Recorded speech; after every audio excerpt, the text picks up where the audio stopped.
Hello, everyone. Thanks for checking out this talk. This talk is available as a video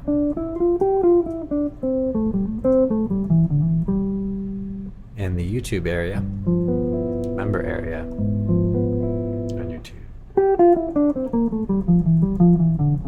So a little bit of background on Quasimodo.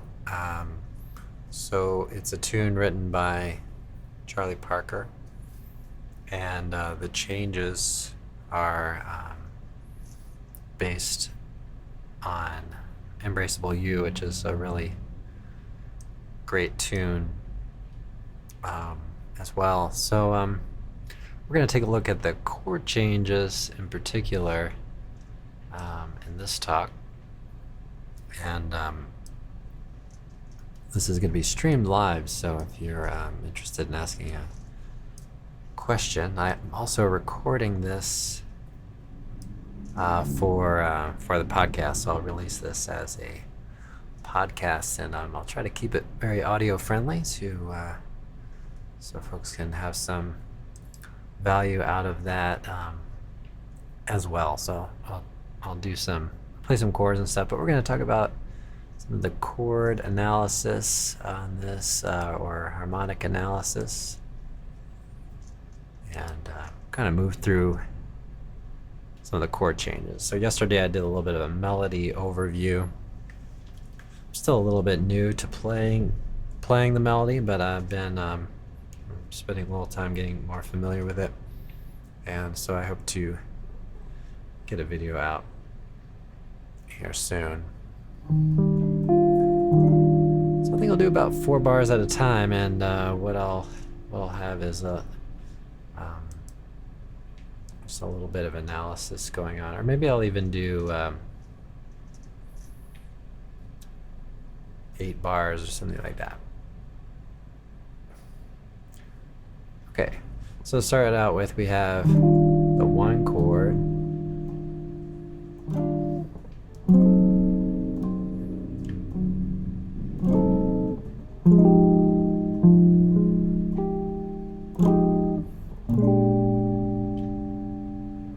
okay, so there, when I think about Embraceable You, I oftentimes think about like a 1 chord and an E flat, flat 3 diminished, and a 2 and a 5. Now, checking out the lead sheet here for Quasimodo. It's the world's greatest fake book, something like that, or world's greatest real book, or something like that. And they have the D7 written as kind of the next chord. You might notice we have an E flat in the melody under that chord, so maybe kind of D7 flat 9. If we take a look at that and just kind of paint that out from the F sharp, you can see we get that F sharp or G flat diminished. And if we were to, let's see, I'm in 8th position here, I'm playing the middle 4 strings, kind of a diminished 7 type chord. If I just lower my first finger one fret, you notice that's a first inversion D7. So there's a relatedness there. There's a relationship. Something we might call plurality. Now, it's important to, when we think about analysis, we think about the Roman numerals, or the relative aspect of things, and then we can really get a sense for the functionality, or the function of these chords.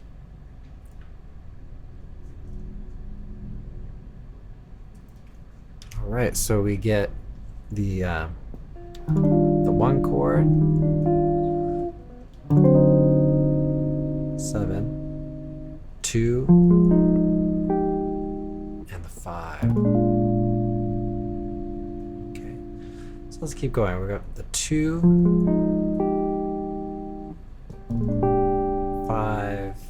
1.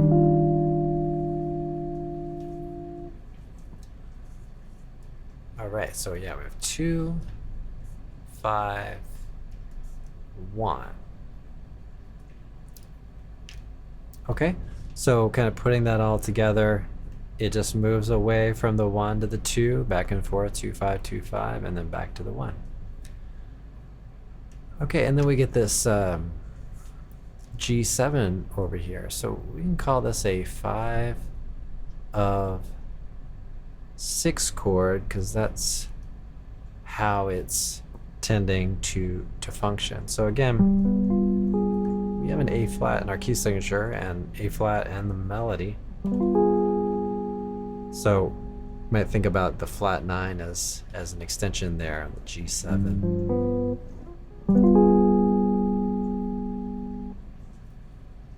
All right, and we'll move forward here a bit. So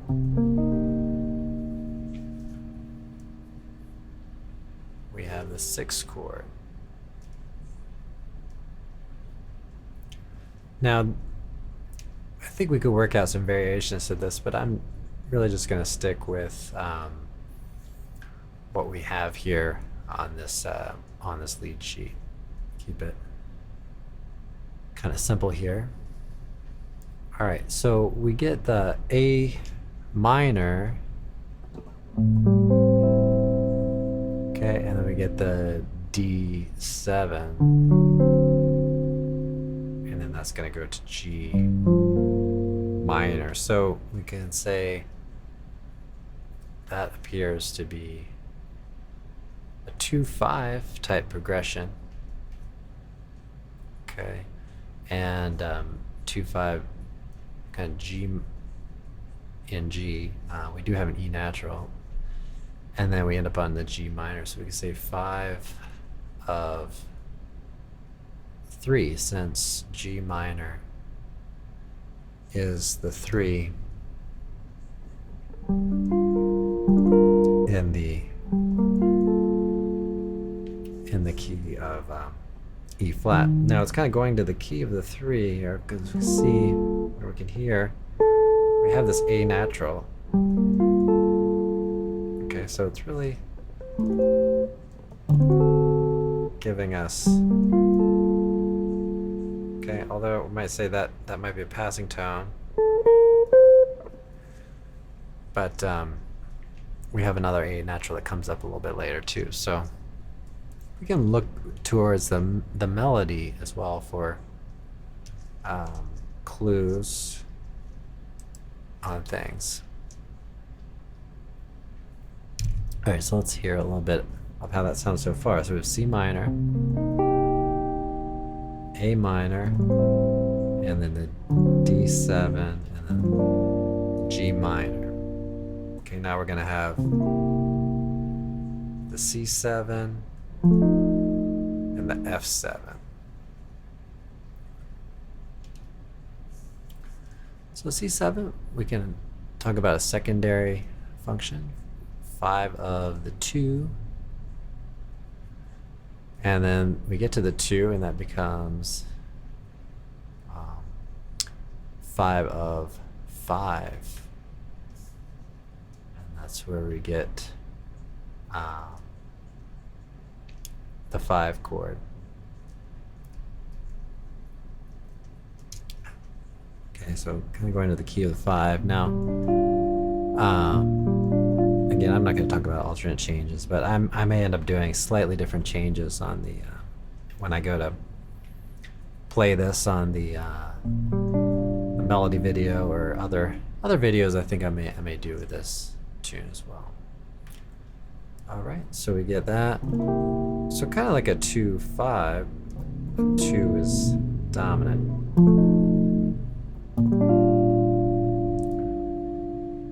Okay, and then C minor, F7, F minor 7, 5 of 2, F minor 7, to the B flat.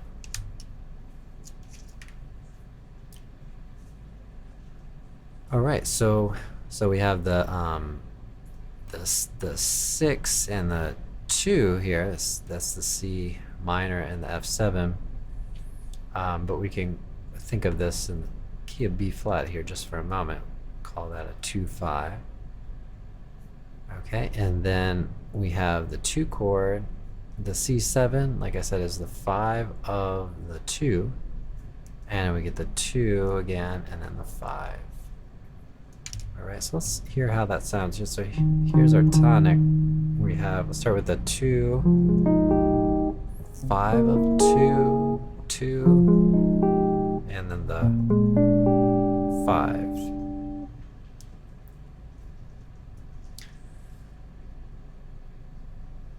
All right, and then just another little note in the melody, you can really kind of hear some of that motion. All right, so that's the 2 and the 5 of 2 kind of thing. So we can really look to the melody as well, because that's going to be influenced, of course, by the chords. All right, so the next few chords are very similar to the beginning. So we have the 1, okay, we have the 7, 2, 5, 2, 5, and then we get a 5 minor. So we'll call this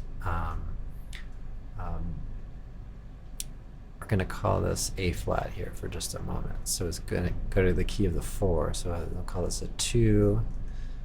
F7 will be a 5 of 2, and then a 2, 5 of, or just 5, but really it's 5 of 4, but going to the 4, to the 4 chord. So we're going to the key of the 4 chord.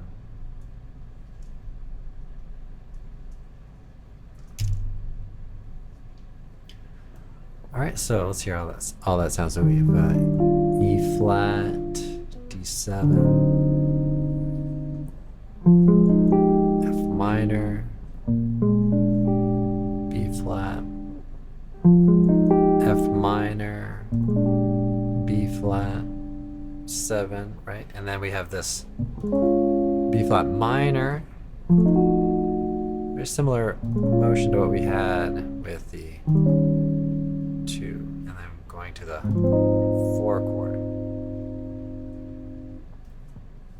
All right, so you can see as far as things go, we're visiting different parts of the key and using some closely related key centers here in the chord progression. So we get to the 4, and then we get a 2, 5, going back to the relative minor. So in C minor, we have a 2, 5, 1. Okay, going back to E flat here, we have a 4, minor 4.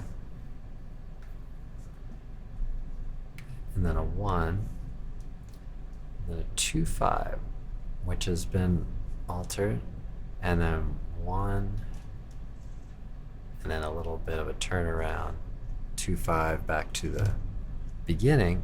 So here we're on the last 8 of the form. So we have the 4 chord, and then 2, 5 to the relative minor,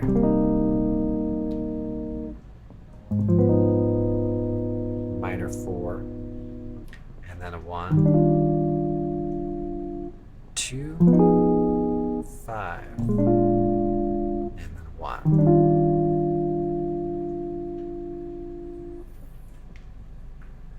All right, so that gives us the chords and the changes and how the changes move from one to the next. And so in soloing, we may do is might start out by playing arpeggios, or if you're comping, just work on some chord voicings. And then it's helpful to follow some of the how the tones are moving, try to treat each string as a voice and move from one to the next. All right, so I'm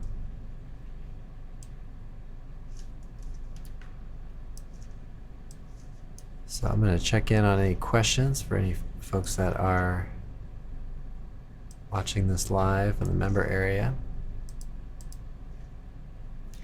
And maybe I'll just kind of slowly go through, give you an idea how this all sounds.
Everybody, well, I hope you enjoyed this talk.